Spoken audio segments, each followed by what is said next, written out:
राजस्थान में विधानसभा चुनाव हुए और विधानसभा चुनाव के लिए बिगुल बज चुका है। इस चुनाव प्रचार जोरों पर है और कांग्रेस में उम्मीदवारों की पहली लिस्ट भी जारी करने की होड़ लगी है और एक तरह से अंतिम मुहर लगना बाकी भी है। एक तरफ पार्टी के दिग्गज सचिन पायलट को सेंट्रल इलेक्शन कमेटी यानी सीईसी की मीटिंग से दूर रखा गया, तो वहीं दूसरी तरफ दिल्ली में एआईसीसी मुख्यालय में 18 अक्टूबर को हुई सीईसी की बैठक के अंदर की बात निकलकर अब सामने आई है। राहुल गांधी और सोनिया गांधी के बीच में 2-3 नेताओं को लेकर यस नो वाला फैसला भी सुनने को देखा गया।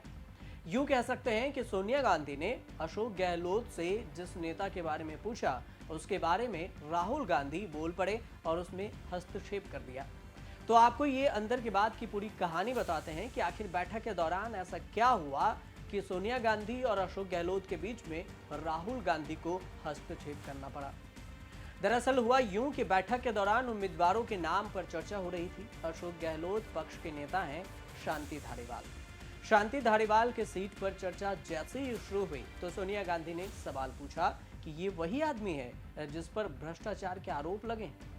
सोनिया गांधी के इतना बोलते ही कमरे में सन्नाटा पसर गया और इस बीच में अशोक गहलोत ने कहा कि नहीं, कोई आरोप नहीं है, बिल्कुल साफ छवि है। सोनिया गांधी को अशोक गहलोत को जवाब देने में देरी थी। जैसे ही अशोक गहलोत ने जवाब दिया, उसके बीच में राहुल गांधी ने हस्तक्षेप किया और उसके बाद उन्होंने सोनिया गांधी से कहा कि भ्रष्टाचार की बहुत से आरोप हैं। भारत जोड़ो यात्रा के दौरान बहुत सारे लोगों ने मुझसे शिकायत की थी। आपको बता दें कि 2020 में सचिन पायलट ने कांग्रेस से बगावत की थी और राजस्थान कांग्रेस 2 गुटों में बंट गया था। एक गुट अशोक गहलोत का था और दूसरा सचिन पायलट का। अशोक गहलोत गुट की तरफ से ये वही शांति धारीवाल हैं जिन्होंने बगावत के दौरान कहा था कि कौन कांग्रेस आला कमान। अब उम्मीदवार की जब टिकट बट रही है तो इन्हें आला कमान ने भी सबक सिखाया है। ऐसे में आज जब राजस्थान में टिकट की बारी आई तो अशोक गहलोत जैसे ही सिफारिश करने लगे तो राहुल गांधी ने हस्तक्षेप करते हुए कांग्रेस नेतृत्व अपने होने का एहसास करवा रही है कि वो जिस कांग्रेस को कहते थे कि कौन हाई कमान और आला कमान, वहीं से अब आपको टिकट भी मिलेगा। बगावत की अगर बात की जाए तो आपको बता दें कि 2018 के विधानसभा चुनाव के वक्त में सचिन पायलट कांग्रेस के प्रदेश अध्यक्ष थे और पार्टी से जुड़े हर छोटे बड़े फैसले ले रहे थे। बाद में 2020 में अशोक गहलोत से नाराजगी के बाद पार्टी हाईकमान ने पायलट को प्रदेश अध्यक्ष और डिप्टी सीएम की जिम्मेदारी से मुक्त कर दिया था। पिछले 3 साल में कई ऐसे मौके आए जब पायलट और अशोक गहलोत के बीच में अनबन हुई, बगावतें हुई, बातचीत हुई और उसके दौरान में सचिन पायलट ने पद यात्रा भी किया और अशोक गहलोत के खिलाफ एक नया मोर्चा भी खोला। अशोक गहलोत आमने सामने भी आ गए और दोनों के बीच में नाराजगी भी सार्वजनिक मंचों पर देखी गई। हालांकि चुनाव से एक पहले गठबंधन ने दोनों के बीच में सुलह फार्मूला का निकाल ही लिया और ये दावा भी करने लगे कि दोनों के बीच में सुलह हो गया है।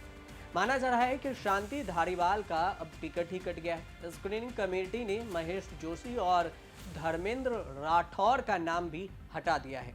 हालांकि धारीवाल का नाम 18 अक्टूबर को सीईसी के पास पहुंचा भी, तो जैसे ही पहुंचा तो राहुल गांधी ने हस्तक्षेप कर दी। जब इसे गांधी परिवार की ओर से कड़ी प्रतिक्रिया का सामना करना पड़ा है तो आलाकमान ने 106 नामों के सिंगल पैनल में से 100 नाम फाइनल कर चुके हैं और अभी कुछ पर पेंच भी बचा हुआ है और फंस गया है, जिस वजह से भी तय होना बाकी है कि वहां किस किस को टिकट दिया जाए। बताया जा रहा है कि अब कांग्रेस की लिस्ट 20 अक्टूबर तक जारी होगी।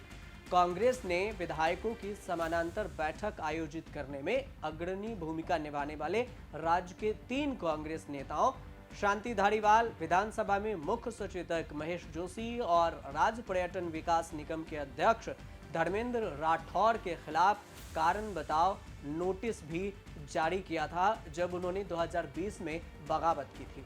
अब रिपोर्ट के मुताबिक सूत्रों का यह भी कहना है कि स्क्रीनिंग कमेटी ने राठौर और जोशी का नाम भी हटा दिया है। 25 नवंबर को राजस्थान विधानसभा में चुनाव है और इसका परिणाम 3 दिसंबर को आएगा, लेकिन चुनाव परिणाम और अभी इलेक्शन होने से पहले ही राजस्थान में टिकट को लेकर जबरदस्त पेच फंसती हुई नजर आ रही है और इतना तो तय है, माना जा रहा है सूत्रों के मुताबिक से कि 3 नेताओं का टिकट तो पक्का ही कट गया। वो भी 3 नेता सिर्फ अशोक गहलोत के ही पक्ष के हैं। सचिन पायलट पक्ष के नेताओं में किन किन का टिकट कटेगा, ये भी अभी सामने बात नहीं आई है। आप देखते रहिए न्यूज़ तक।